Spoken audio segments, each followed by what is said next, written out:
الحمدللہ رب العالمین والصلاة والسلام علی رسولہ الکریم وعلی آلہ وصحبہ اجمعین ومن تبعہم بإحسان الی یوم الدین۔ تو رمضان المبارک کا یہ بابرکت مہینہ چل رہا ہے اور اس کے آج 20 روزے مکمل ہو جائیں گے۔ یہ سعودی عرب کے اندر ہے اور آج رات سے آخری عشرے کی شروعات ہو رہی ہے اور آج رات پہلی لیلۃ القدر، پہلی شب قدر رہے گی۔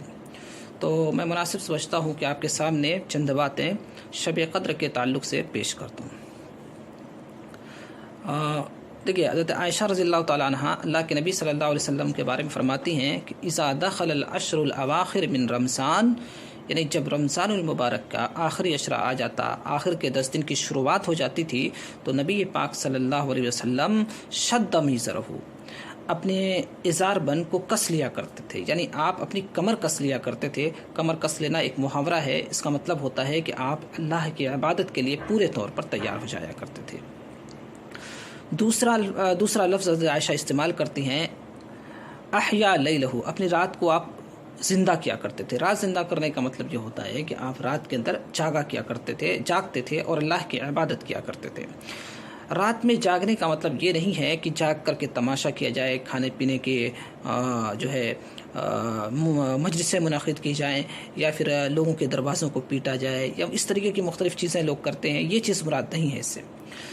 رات میں جاگنے کا مطلب یہ ہے کہ آپ اللہ کی عبادت کریں، یہ مطلب ہوتا ہے آپ اللہ کی عبادت کریں۔ اگر آپ اللہ کی عبادت کر رہے ہیں تو ٹھیک ہے، جب تک کر سکتے ہیں کریں، اور جب اللہ کی عبادت آپ نہیں کر سکتے، جہاں سے آپ کو لگتا ہے آپ کا مطلب اب ہمیں یا تو ہم سو جائیں یا نہیں سوئیں گے تو لغویات میں مشغول ہو جائیں گے، بیکار کے کاموں میں مشغول ہو جائیں گے، تو بہتر ہے کہ آپ سو جائیں، اللہ کی عبادت کریں۔ اللہ کی عبادت کرنے کے بعد اگر پوری رات نہیں کر سکتے تو آپ سو جائیں، لیکن اللہ کی عبادت جہاں تک ہو سکے کریں، بیکار کے کاموں میں، فضول کے کاموں میں اپنا وقت ضائع نہ کریں۔ اب چونکہ ہم یہاں پر ہیں اور بہت ساری جگہیں ہوتی ہیں جہاں پر نائٹ ڈیوٹیاں ہوا کرتی ہیں لوگوں کی کمپنیوں میں اور مختلف جگہوں میں، تو وہ اللہ کی عبادت کیسے کریں گے؟ ظاہر سی بات ہے، وہ آ کر کے نماز تو پڑھ نہیں سکتے، قرآن کی تلاوت تو بار بار کر نہیں سکتے۔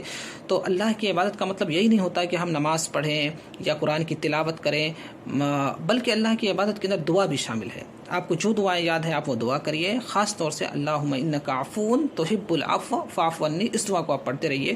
یہ دعا شب قدر کی خاص دعا ہے، یہ بھی عبادت ہے۔ تو اللہ کی عبادت کریے، اللہ سے دعائیں کرتے رہیے۔ اگر آپ کو دعا نہیں بھی یاد ہے تو آپ اپنی زبان میں اللہ سے دعائیں کرتے رہیے، اللہ کا ذکر و اذکار کرتے رہیے، جو بھی آپ کو یاد ہے دعا میں سے اسے پڑھیے، اپنی زبان میں دعا کرتے رہیے، لیکن اس رات کو خالی نہ جانے دیجیے، اس لیے کہ اللہ کی عبادت کی کئی قسمیں ہیں۔ صرف یہی نہیں ہوتا ہے کہ آدمی زبان سے عبادت کرے، جیسے قرآن پڑھے تبھی عبادت ہوگی، یا اعضاء و جوارح سے، ہاتھ پاؤں سے اللہ کی عبادت کرے، جیسے نمازیں پڑھے تبھی عبادت ہوگی، نہیں، بلکہ یا پھر عمرہ کرے تبھی عبادت ہوگی، بلکہ ذکر قلبی ایک چیز آتی ہے اسلام کے اندر ہے، ذکر قلبی۔ ذکر قلبی کا مطلب ہوتا ہے دل میں اللہ کو یاد کرنا۔ تو اللہ کو آپ دل میں یاد کریے، اللہ کا ذکر کرتے رہیے، دعائیں پڑھتے رہیے دل ہی دل میں، یہ بھی عبادت کا ایک طریقہ ہے۔ تیسری چیز حضرت عائشہ فرماتی ہیں وَأَيْقَظَ أَهْلَهُ، اور اپنے گھر والوں کو بھی جگاتے تھے۔ یہ بہت اہم چیز ہے، آج ہمارے معاشرے سے یہ ختم ہوتی جا رہی ہے۔ جو بھی گھر کے ذمہ دار ہوں، والد ہو، والدہ ہوں، جو بھی ہوتے ہیں، ہمیں تلقین کرنا چاہیے بچوں کو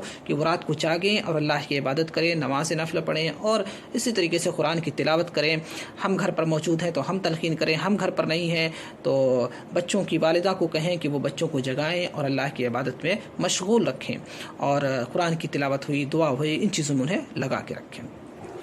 دیکھیے، یہ تو آخری عشرے کی بات تھی۔ اس آخری عشرے میں 5 راتیں ایسی ہیں جن میں سے کوئی ایک رات لیلۃ القدر کی ہے۔ اس کے تعلق سے حضرت عائشہ کی حدیث ہے اور بخاری کے اندر یہ حدیث موجود ہے۔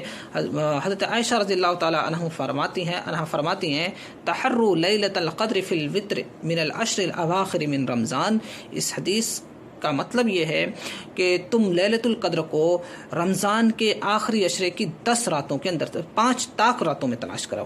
حضرت عائشہ فرماتی ہے تحرو، تلاش کرو، آپ لوگ ڈھونڈو، لیلۃ القدر کو فی الوتر، طاق راتوں میں من العشر الاواخر من رمضان، رمضان کے آخری عشرے کی، رمضان کے آخری عشرے کی طاق راتوں کے اندر آپ لیلۃ القدر کو ڈھونڈیے۔ یہ حدیث کہاں پر ہے؟ بخاری کے اندر موجود ہے۔ یہ حدیث حضرت عائشہ رضی اللہ تعالیٰ عنہ یہ حدیث فرماتی ہیں۔ اب طاق راتیں کون سی ہوتی ہیں؟ آخری عشرہ مطلب آخر کے 10 دن کی طاق راتیں کون سی ہیں؟ 21، 23، 25، 27 اور 29 یہ راتیں طاق ہیں، اسی کے اندر لیلۃ القدر ہوتی ہے۔ اب کوئی یہ کہہ سکتا ہے کہ لیلۃ القدر کی تعین کیوں نہیں کر دی گئی؟ بتا دیا گیا ہوتا کہ 21 ہی ہے، 23 ہی ہے، 25 ہے یا 27 ہے یا 29 ہے تو ہمارے لیے آسانی ہو جاتی ہے۔ دیکھیے اس کے بارے میں ایک حدیث آتی ہے، بڑی واضح حدیث ہے، بخاری کی حدیث ہے۔ میں حدیث بخاری کی اس لیے بتا رہا ہوں کہ ہماری امت کا اس بات پر اجماع ہے مسلمانوں کا کہ قرآن کے بعد اگر سب سے صحیح کوئی کتاب اس دنیا میں موجود ہے تو وہ بخاری ہے۔ تو بخاری کی حدیث ہے، عبادہ بن صامت صحابی رسول ہیں، فرماتے ہیں کہ نبی صلی اللہ علیہ وسلم نکلے، ایک بار اللہ کے نبی صلی اللہ علیہ وسلم نکلے تھے تاکہ ہمیں بتائیں کہ لیلۃ القدر کیا ہے۔ اللہ کے نبی کے الفاظ سنیے، خرجت لأخبرکم بلیلۃ القدر، میں گھر سے نکلا تھا کہ میں تمہیں بتاؤں لیلۃ القدر یعنی شب قدر کون سی رات کو ہوتی ہے۔ فتلاحا فلان و فلان، تو فلاں اور فلاں صحابی آپس میں لڑائی کرنے لگے اور میں ان کے پیچھے پڑ گیا چھڑانے کے، جھگڑا ختم کرانے کے، فرفیت تو اس کی تعین میرے ذہن سے نکال دی گئی، یعنی میں بھول گیا کہ کون سی رات لیلۃ القدر ہے، کون سی اللہ نے مجھے بتایا تھا کہ لیلۃ القدر ہے، یہ میرے دماغ سے نکل گیا۔ وَعَسَىٰ أَن يَكُونَ خَيْرًا لَكُمْ، اور اللہ کے نبی نے یہ لفظ بھی کہا وَعَسَىٰ أَن يَكُونَ خَيْرًا لَكُمْ، اور میں یہ سمجھتا ہوں کہ یہ تمہارے لیے بہتر ہے۔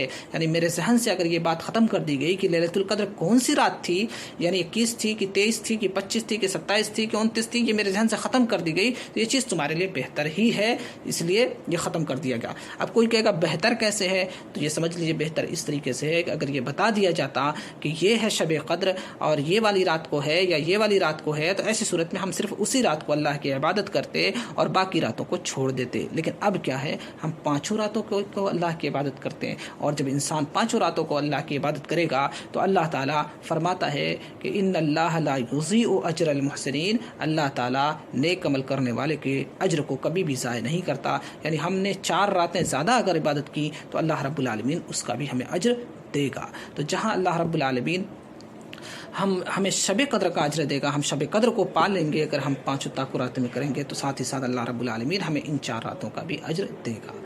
تو میں سمجھتا ہوں کہ آپ نے میری بات کو سمجھ لیا ہوگا۔ آخر میں اللہ رب العالمین سے دعا ہے کہ اللہ رب العالمین ہمیں اس رات کی عبادت کو سمجھنے اور پھر عبادت کرنے کی توفیق عطا فرمائے، اور ساتھ ساتھ میں ہمیں نیک اور صالح لوگوں میں سے نیک اور صالح لوگوں میں سے کر دے، ہمارے گناہوں کو بخش دے اور نیک عمل کی زیادہ سے زیادہ توفیق عطا فرمائے۔ آمین۔ وآخر دعوانا الحمد للہ رب العالمین۔